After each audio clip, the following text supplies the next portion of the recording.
Assalamualaikum warahmatullahi wabarakatuh.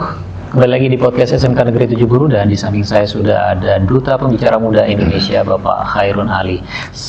Apa kabar, Pak Hairun? Alhamdulillah sehat, luar biasa. Pak Hairun, bisa diceritakan sedikit tentang apa sih itu Duta Pembicara Muda Indonesia? Alhamdulillah Duta Pembicara Muda Indonesia itu merupakan salah satu platform pemuda yang dimana ini bertujuan untuk menyuarakan setiap aspirasi, karena di negeri ini banyak sekali orang-orang yang merasa yang seharusnya mereka mencantumkan, melampiaskan segala bentuk pesan, tetapi itu mereka memilih untuk diam.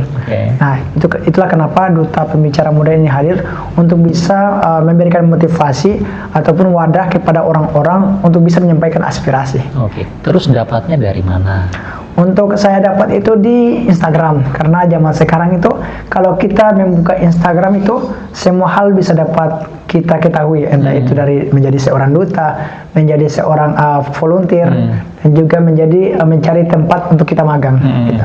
Oh, berarti lewat Instagram Pak mengikuti itu kayak sayembara gitu ya? Iya, betul. Dan terpilih. Nah, program-program, ada nggak program-program prioritas dari ini Pembicara Muda? Ya, kalau untuk saat ini kita lebih ke membangun branding dulu. Kenapa? Karena Duta Pembicara Muda ini masih awal, gitu. Dan untuk lokasinya itu masih di gedung DPR RI di Jakarta. Itu dia punya base camp sementaranya. Iya. Terus saya lihat Pak Hairun ini aktif untuk mensosialisasikan terutama program anti bullying di sekolah-sekolah yang ada di Nablea. Dan kemarin sempat ke SMA 2 ya, kalau tidak salah ya. Nah, bisa diceritakan sedikit nih, kenapa ada sosialisasi anti bullying? Ya, saya melakukan itu karena rasa prihatin saya dan juga inisiatif di mana sekarang itu lagi krisis sosial, ya virus sosial. Karena dampak bullying itu sangat merajalela, ya kan? Entah itu pada saat kejadian di Jakarta dan juga di Tangerang Selatan, sama di Sulawesi juga pernah kejadian. Beberapa sekolah itu mereka suka melakukan penindasan terhadap teman-temannya sendiri. Nah, ini yang sangat dikhawatirkan, sehingga virusnya itu begitu menyebar di media sosial, sehingga berdampaknya kepada anak-anak remaja yang mereka masih mencari jati diri mereka. Dikhawatirkan mereka mencari jati diri mereka di menjadi seorang pelaku bullying tadi. Terus jenis-jenis bullying boleh diterangkan sedikit apa sih?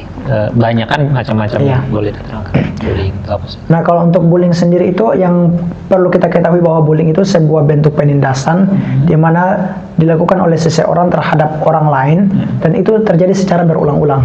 Nah, makanya dalam bentuknya adalah bentuk fisik atau? Ya, untuk bentuknya itu ada bentuk fisik non-verbal, yaitu seperti memukul, menendang, menampar, dan lain sebagainya.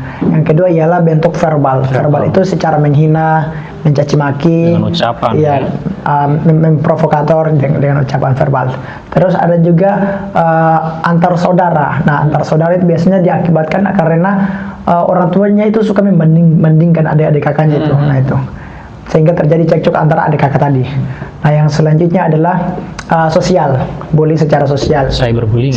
Bukan, kalau saya kira ada juga. Saya kira mau di sosial media, bukan? Bukan. Maksudnya bullying secara sosial. Seperti biasanya kalau untuk teman-teman SD atau SMP itu sangat terlihat. Misalnya itu mereka bilang bahwa jangan berteman sama dia, soalnya dia hitam, misalnya.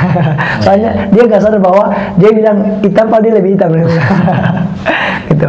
Nah, yang terakhir adalah cyberbullying, ya seperti yang Pak sebutkan tadi bahwa cyberbullying itu terjadi di media sosial, gitu kurang lebih seperti itu.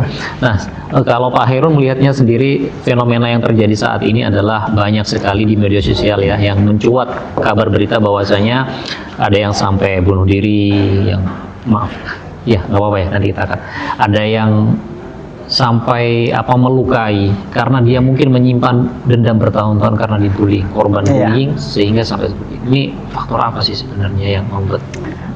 Ya, biasanya orang yang seperti itu, biasa korban bullying itu terjadi kepada orang yang introvert. Iya.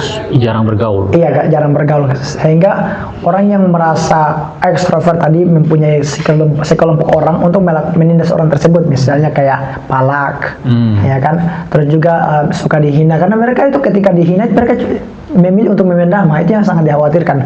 Makanya orang yang introvert itu biasanya harus mempunyai teman yang sefrekuensi dengan dia supaya dia bisa curhat. Kalau misalnya dia punya teman yang ditindas, dia bisa curhat sama temannya gitu. Kalau mau curhat juga sama orang tua lebih bagus, dan juga kepada guru itu lebih penting. Sehingga apa yang dikhawatirkan itu dia mendapatkan sebuah suasana dari orang lain gitu, bahwa oh ada orang yang mengerti dia sendiri gitu. Artinya jangan disimpan sendiri. Iya. Kalau disimpan sendiri kayak bom waktu. Betul. Pendam-pendam lama-lama menumpuk, akhirnya meluap dengan ya gitu. Kalau di sekolah sendiri, siapa sih selain wali kelas yang bisa kita anak-anak curhatkan itu, selain teman dan wali kelas gitu? Oke, kalau untuk hal itu biasanya itu pertama teman, lebih ke temannya, teman, habis itu wali kelas, terus juga guru BK atau seorang konselor, karena biasanya saya sebagai guru BK itu kita mempunyai wadah di mana itu bisa menampung apa yang ingin mereka katakan, selama itu mereka mau dengan senang hati gitu, karena banyak sekali isu-isu yang menyebar bahwa konselor atau guru BK itu kayak polisi sekolah, taunya sweeping saja, padahal tidak gitu. Padahal itu adalah dimana wadah untuk sekolah agar siswa-siswa itu bisa curhat, habis itu bukan curhat secara pribadi atau tanya juga terkait dengan bakat dan minatnya seperti apa, karirnya seperti apa gitu. Jadi BK itu sangat berperan penting di sekolah. Betul sekali, sepakat ya kan. Nah kemudian terakhir mungkin ya, apa sih harapannya untuk dunia pendidikan, terutama di Maluku, bahwasanya kita tahu banyak sekali ya bolos, kemudian pertawuran di luar sekolah, ini sering terjadi akhir-akhir ini ya.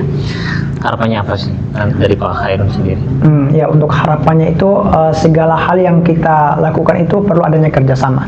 Ya, karena tidak mungkin hanya satu kepala yang mau bergerak, semua anggotanya ikut bergerak, tidak mungkin. Makanya perlunya kerjasama guru BK dengan guru wali kelas dengan bidang humas dan juga kesiswaan dan lain sebagainya. Begitupun dengan kepala sekolah. Serta kita juga butuh segala bentuk aspirasi dari masyarakat, dari siswa.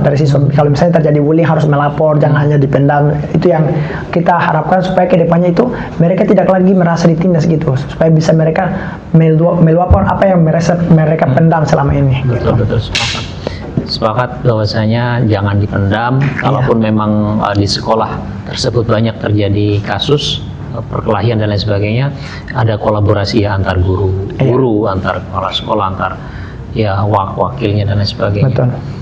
Baik, semoga apa yang kita diskusikan tadi menjadi inspirasi kita bersama, bisa menjadi pencerahan juga buat kita. Terima kasih Pak Khairun sudah mampir di podcast SMK Negeri 7 Guru, dan saya Yuda Agista pamit undur diri. Assalamualaikum warahmatullahi wabarakatuh. Waalaikumsalam warahmatullahi wabarakatuh.